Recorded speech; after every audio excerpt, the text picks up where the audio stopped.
प्यारे बच्चों, आज मैं क्लास अष्टम विषय हिंदी पाठ तीसरा, शीर्षक है गौरा और राइटर महादेवी।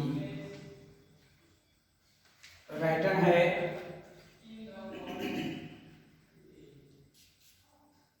महादेवी वर्मा। इसमें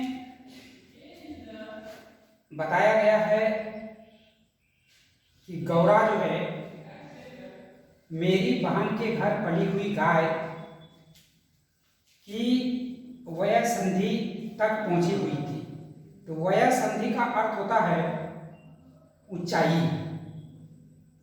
उसे इतने स्नेह और दुलार से पाला गया था कि वह अन्य गौवत्साओं से कुछ विशिष्ट हो गई थी।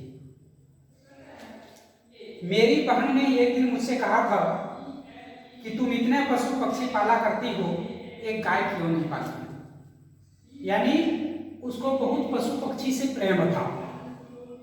कहा कि अगर पशु पक्षी से इतना प्रेम है तो अगर एक गाय को पालोगी तो बहुत अच्छा होगा। वास्तव में मेरी छोटी बहन श्यामा अपनी लौकिक बुद्धि में मुझसे बड़ी है और बचपन में उनकी कर्मनिष्ठा, व्यवहार कुशलता की बहुत प्रशंसा होती रही, विशेषतः मेरी तुलना में। यदि वह आत्मविश्वास के साथ कुछ कहती है तो उसका विचार संक्रामक रोग के समान सुनने वाले को तत्काल प्रभावित करता है। आश्चर्य नहीं यदि उस दिन उपयोगितावाद संबंधी भाषण ने मुझे इतना अधिक प्रभावित किया कि तत्काल उस सुझाव का क्रियान्वयन आवश्यक हो गया। तो उसकी बहन कहती है कि घर में एक अगर गाय पालेगी तो वो तो माता है, इससे जो है लक्ष्मी निवास करती है, इसलिए गाय को पालना चाहिए, वो गौ माता है। तू तो पशु पक्षियों को पालती हो, पशु पक्षी भी पालो और एक गाय को भी पालो तो कहीं और बेहतर होगा। तो उसको उनका मन मस्तिष्क वो झकझोर देती है और वह सोचने लगती है कि मेरी बहन जो है वास्तविक में वो सही कहती है कि गाय को पालना चाहिए, क्योंकि गाय गौ माता है। वैसे खाद्य की किसी भी समस्या का समाधान के लिए पशु पक्षी पालना मुझे कभी नहीं रुचा। बकरी, कुक्कुट, मछली आदि पालने के उद्देश्य का ध्यान में आते ही मेरा मन विद्रोह करने लगता है। कहता है ये सभी पालना जो है मुझे अच्छा नहीं लगता है, लेकिन पशु पक्षियों का पालना बहुत अच्छा जचता है और अगर गाय जो है वो भी पालना ये बहुत अच्छी बात है। उस दिन मैंने ध्यानपूर्वक गौरा को देखा। पुष्ट लचीले पैर, भरे पुट्ठे, चिकनी भरी हुई पीठ, लंबी सुडौल गर्दन निकालते हुए छोटे छोटे सींग, भीतर की लालिमा की झलक देते हुए कमल की दो अधखुली पंखुड़ियों जैसे कान, लंबी अंतिम छोर, काले सघन चामर का स्मरण दिलाने वाली पूछ, सब कुछ सब सांचे में ढला हुआ सा था। गाय को मानो हेटेलियन मार्बल में तराश दिया गया हो। तो गाय इतना सुसज्जित था कि कोई भी अगर देखता था तो मन उसका जो है मोहित हो जाता था और आश्चर्यमय में पड़ जाता था कि गाय कितना सुंदर है। इतना सुंदर था कि लगता था कि मार्बल से उसको जो है तराश दिया गया हो। स्वस्थ पशु के रोमों की सफेदी में एक विशेष चमक होती है। कहता है कि अगर कोई पशु है, स्वस्थ पशु, तो उसकी एक विशेष प्रकार की चमक होती है स्वस्थ पशु में। उज्ज्वलता देख करके ऐसा लगा कि मानो उसके रोमों पर अभ्रक का चूर्ण मल दिया गया हो, जिसके कारण जिधर आलोक पड़ता था उधर ही विशेष चमक उत्पन्न होती थी। गौरा को देखते ही गाय पालने संबंधित मेरी दुविधा निश्चय में बदल गई। गौरा जब मेरे बंगले में पहुंची तब मेरे परिचारकों में श्रद्धा का ज्वार सा उमड़ आया। कहता है कि गौरा जब उसके बंगलों में पहुंची, या जब घर आई गौरा, तो उसके घर की सुंदरता जो है काफी बढ़ गई। चारों ओर की सुंदरता जो है उसके घर की बढ़ गई और लगा कि श्रद्धा का ज्वार सा उमड़ गया है। उसे लाल सफेदों, गुलाबों की माला पहनाई गई। उस बछिया को जो है किसकी माला पहनाई गई? गुलाबों की माला पहनाई गई। केसर रोली का बड़ा सा टीका लगाया गया, उसके माथे पर घी का चौमुखी दिया जला करके उसकी आरती उतारी गई और उसे दही पेड़ा खिलाया गया, यानी गाय को जो है दही पेड़ा खिलाया गया। उसका नामकरण हुआ गौरांगिनी, यानी उस बछिया का नाम रखा गौरांगिनी। गौरांगिनी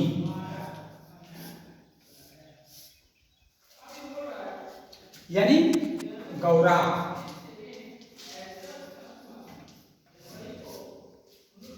पता नहीं इस पूजा अर्चना का उस समय क्या प्रभाव पड़ा, परंतु वह बहुत प्रसन्न जान पड़ी। उसकी बड़ी चमकीली और काली आंखें जब आरती के दिए की लौ प्रतिफलित होकर के झिलमिलाने लगी, तब कई दियों के भ्रम होने लगा। जान पड़ा जैसे रात में काली दिखने वाली लहर पर किसी ने कई दिए प्रभावित कर दिए हों। गौरा वास्तव में बहुत प्रिय दर्शनी थी। ये गौरा कैसी थी? प्रिय दर्शनी, यानी सबको प्रिय लगने वाली प्रिय दर्शनी।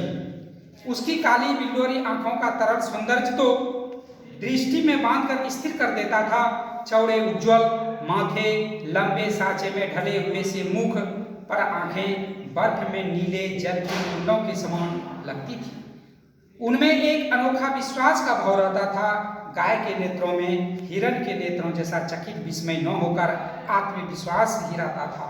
उस पशु को मनुष्य से यातना ही नहीं, निर्मम मृत्यु तक प्राप्त होती है, परंतु उसकी आंखों के विश्वास का स्तंभ न तो विस्मय ले पाता और न आतंक। महात्मा गांधी ने कहा था कि गाय करुणों की कविता है। गाय करुणों की कविता है। यह किसने कहा था? महात्मा गांधी ने। महात्मा गांधी। ये प्रश्न में राइट होगा कि गाय करुणों की कविता है, यह किसका कथन है? तो क्या होगा? गाय करुणों की कविता है, महात्मा गांधी का ये कथन है। बहुत इंपॉर्टेंट प्रश्न है। उसकी आंखें देखकर ही समझ में आ सकती थी गौरा की अलस मंथर गति से तुलना करने योग्य कमी वस्तु है। तीव्र गति से सौंदर्य है, परंतु यह मंथर गति के सौंदर्य को नहीं पता। बाण की तीव्र गति क्षणभर के लिए दृष्टि में चकाचौंध उत्पन्न कर दे सकती है, परंतु मंद समीर से फूल का अपने वृंत पर होले होले हिलना जो है वो सृष्टि का उत्सव है। कुछ ही दिनों में वह सबसे इतनी हिल मिल गई कि पशु पक्षी ने लघुता और उसकी विशालता का अंतर भूल गए। कुत्ते बिल्ली उसके पेट के नीचे पैरों के बीच बीच में खेलने लगे। पक्षी उसके पीठ और माथे पर बैठकर उसके कान आंखों को खुलजाने लगे। वह भी स्थिर खड़ी रह करके और आंखें मूंदकर मानो उसका संपर्क सुख अनुभूति में खो जाती थी। मैंने इतना प्रेम हो गया, लगता था कि इतना प्रेम हो गया, सभी पशु पक्षी जो है अपने बैर भाव को भूल करके जो है मित्रता कर लिए। कोई जो है उसके पैरों उसके पीठ पर चढ़ जाते थे, कोई जो है माथे पर चढ़ जाते थे। तो इससे क्या होता है? इससे साबित होता है कि उसमें आत्मीयता का भाव पैदा हो गया था। सभी पशु पक्षियों में प्रेम सहानुभूति पैदा हो गई थी। इन सबको वह आवाज से नहीं पैर की आहट से भी पहचानने लगी। समय इतना अधिक हो गया कि मोटर के फाटक में प्रवेश करते ही बाव बाव की ध्वनि हमें पुकारने लगती। चाय नाश्ता भोजन के समय वह भी इतनी परिचित थी कि थोड़ी देर पानी की प्रतीक्षा करने के उपरांत रंभा कर घर सिर पर उठा लेती थी। उसका आश्चर्यजनित लगाव मन भी स्नेह के समान निपटता चाहता था। निकट जाने से वह सहलाने के लिए गर्दन बढ़ा देती थी। हाथ फेरने पर अपना मुख आश्वस्त भाव से कंधे पर रखकर आंखें मूंद लेती थी। जब उसे दूर जाने लगते तो गर्दन घुमा घुमा करके देखती रहती थी। आवश्यकता के लिए उसके पास एक ही ध्वनि थी, परंतु उल्लास दुख उदासीनता आकुलता अनेक छाया छवियां उसकी ओर काली आंखों में तैरा करती थी। यानी इतना आत्मीयता का भाव पैदा हो गया था। जब जो है कवित्री जो है अगर घर से कहीं बाहर चली जाती थी तो वह रंभा रंभा करके जो है वह गौरा पुकारने लगती थी। 1 वर्ष के उपरांत गौरा एक पुष्ट सुंदर वत्स की माता बनी, यानी 1 वर्ष के बाद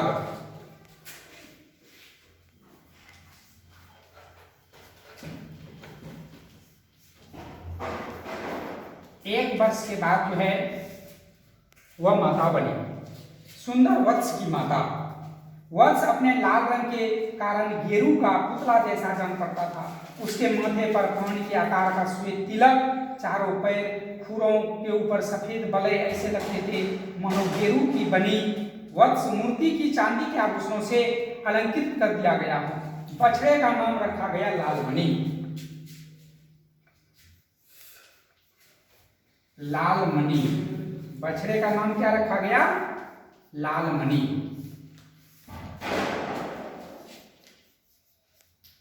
बछड़े का नाम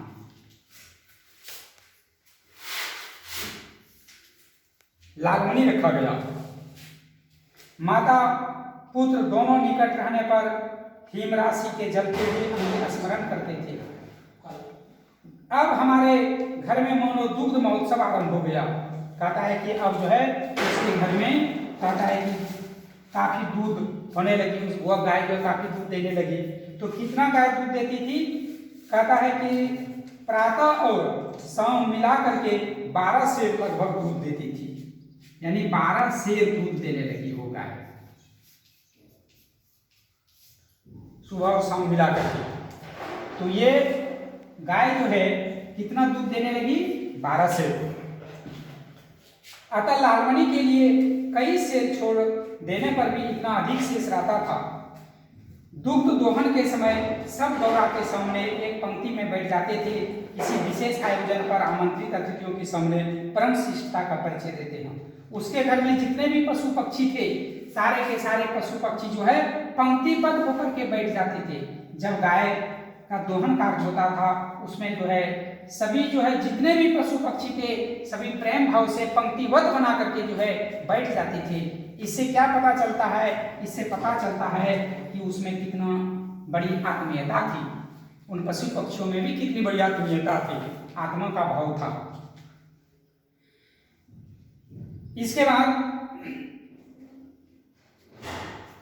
पर जब दुग्ध दोहन की समस्या कोई अस्थायी समाधान चाहती थी, नगरों के नागरिक तो दोहना जानते ही नहीं थे और जहां गांव से आए थे वे अभ्यास न होने के कारण यह कार्य इतना भूल चुके थे कि घंटों लगा देते थे। गौरा के आने से पूर्व ग्वालों हमारे यहाँ दूध देता था। जब सामने इस कार्य के लिए अपनी नियुक्ति के विषय में आग्रह किया तब हम अपनी समस्या का समाधान पा लिया। अब कहता है कि गाय को दूहने के लिए गांव भर के लोग जो है गाय को दूहने में असमर्थ हो जाते थे। बात भी सही है कि जो बराबर गाय को दूहते हैं वो तो कला जानते हैं, लेकिन जो कभी नहीं दूहते हैं और अगर उसको दूहने के लिए दे दिया जाए तो वो गाय को नहीं दूह पाएंगे।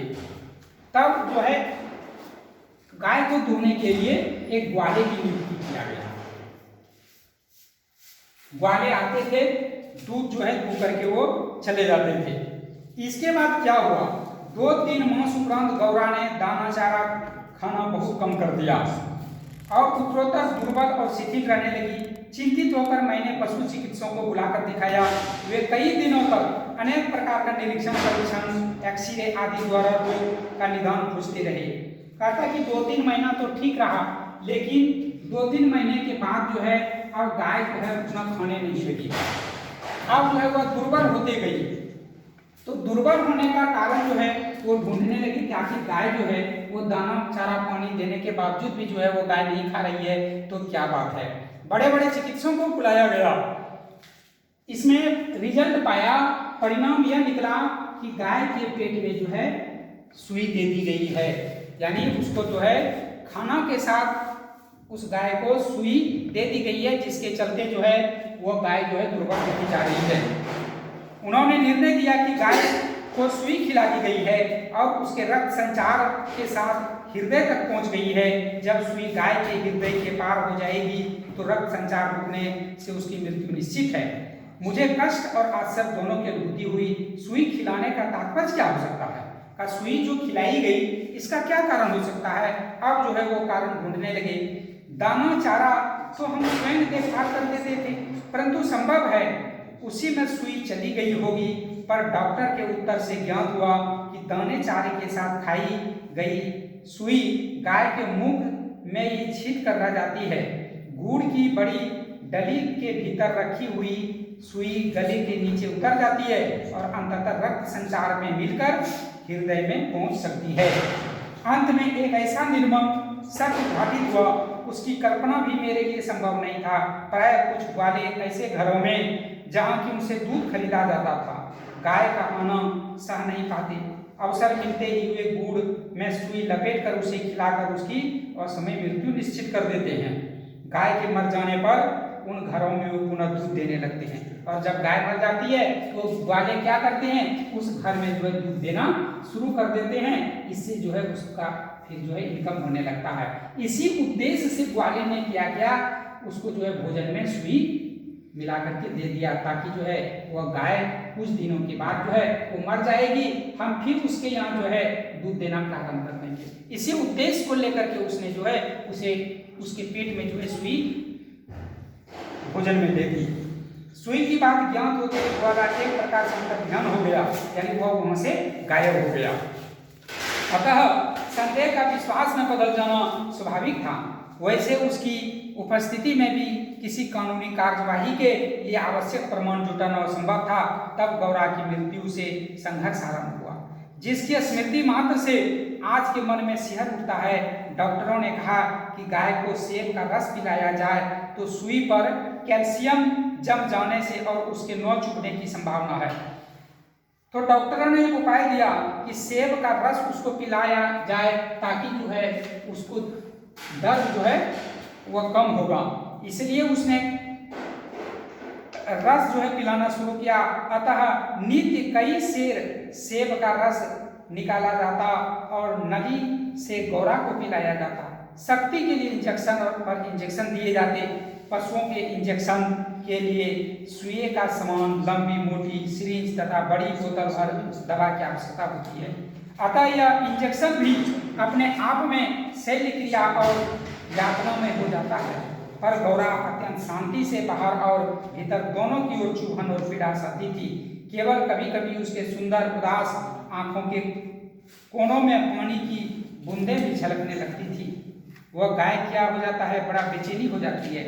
अंत में जब वह उठ नहीं पाती, परंतु मेरे पास पहुंचते ही उसकी आंखों में प्रसन्नता की छाया सी तैरने लगती थी। पास जाकर बैठने पर वह मेरे कंधे पर अपना मुख ले लेती थी, अपनी खुरदरी जीभ से मेरी गर्दन को चाटने लगती थी। लालमणि बेचारे को तो मां की व्याधि और आसन्न मृत्यु का बोध तक नहीं था। उसे दूसरी गाय का दूध पिलाया जाता था, उसे रुचता नहीं था। वह तो अपनी माँ का दूध पीना, उससे खेलना चाहता था। अतः अवसर मिलते ही गौरा के पास पहुंच करके अपना सिर मार मार करके उसे उठाना चाहता था कि खेलने के लिए उसके चारों ओर उछल कूद कर परिक्रमा सी करता रहता था। मैंने बहुत से जीव जंतु पाल रखे हैं, अतः उनमें से कुछ को समय और समय बिता देनी ही पड़ती है, परंतु ऐसी किसी मर्म व्यवस्था से मुझे स्मरण नहीं है।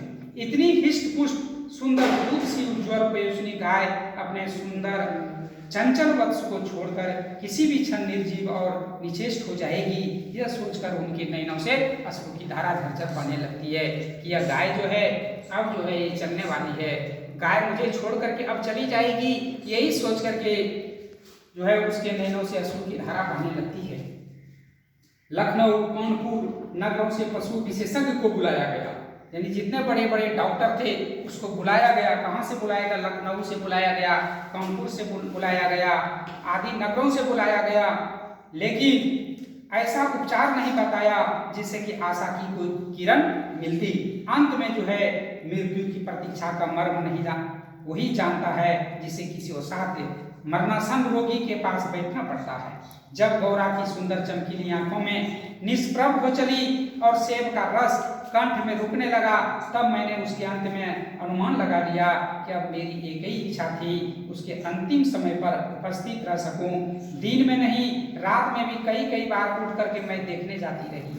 अंत में एक दिन ब्रह्म मुहूर्त में 4 बजे जब गौरा को देखने गई, तब जैसे ही उसने अपना मुख सदा के समान मेरे कंधे पर रखा, वैसे एकदम पत्थर जैसा भारी हो गया और मेरी बांह से सरक करके धरती पर आ गिरा, कदाचित सुई ने हृदय को वेद कर बंद कर दिया हो। गौरांगनी को ले जाते समय मानो करुणा का समय उमड़ आया, परंतु लालमणि इसे भी खेल समझ उछलता कूदता रहा। यदि दीर्घ श्वास के शब्दों में अनुवाद हो सके तो प्रतिध्वनि कहेगी, आह मेरा गोपाला देश। इस तरह से जो है कहानी समाप्त होता है। धन्यवाद। इसमें कुछ प्रश्न है, उन सारे प्रश्नों का हल आप कर लेंगे, और जो नहीं हो सकेगा मैं जो है इसको दूसरे दिन बताऊंगा।